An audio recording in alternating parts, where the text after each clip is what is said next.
Démarré en mai 2013 pour une durée de 21 mois, le projet Thémis a été financé par le programme Sud-Ouest et par l'Union européenne et le fonds spécifique FEDER qui soutiennent l'innovation et la coopération dans l'espace sud-ouest européen. Le projet Thémis vise à développer des solutions abordables, accessibles au plus grand nombre, pour contribuer à des services de médecine personnalisée. Il comporte deux types de solutions. Une solution plutôt mobile, qui se compose d'un t-shirt intelligent et d'une application smartphone, et une solution plutôt ambiante, qui n'est pas portée en fait par l'utilisateur, qui se compose d'une application Kinect. Le partenariat se compose de 6 partenaires.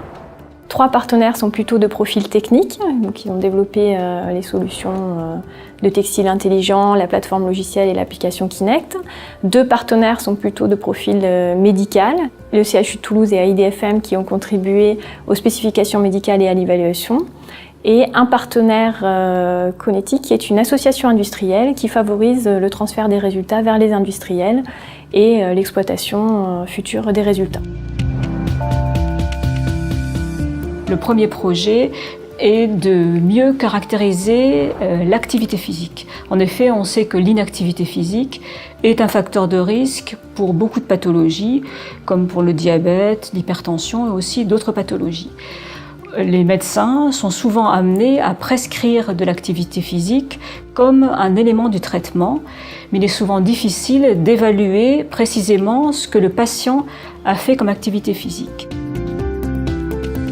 Dans ce projet, l'innovation était de coupler les données physiologiques, en particulier la fréquence cardiaque, la fréquence respiratoire, la température, à des données physiques qui sont des données d'accélérométrie et des données GPS pour évaluer les déplacements du patient afin de mieux caractériser l'activité physique.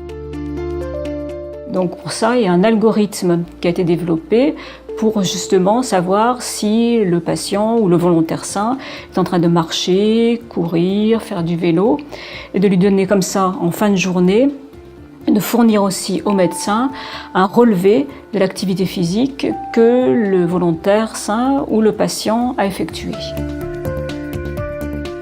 Le deuxième protocole a pour objectif d'évaluer l'activité motrice de patients qui ont une maladie qu'on appelle la maladie de Parkinson, qui entraîne une diminution de l'activité motrice qu'on appelle l'akinésie et aussi des mouvements anormaux. Donc l'idée était de développer un moyen qui permette d'évaluer ces fluctuations motrices au domicile du patient.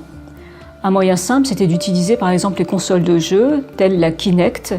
Le patient peut se placer devant cette Kinect au moment où il se sent bien ou pas bien pour évaluer les mouvements et en fait que ces données sont ensuite transmises au médecin pour avoir une idée un peu de l'évolution du patient au cours de la journée pour pouvoir après une meilleure adaptation du traitement lors de la prochaine visite.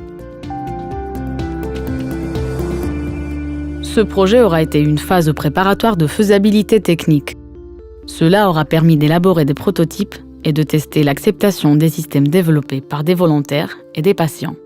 La prochaine étape consistera à appliquer ces dispositifs pour intégrer l'évaluation de l'activité physique et des mouvements corporels dans la prise en charge médicale de certaines pathologies.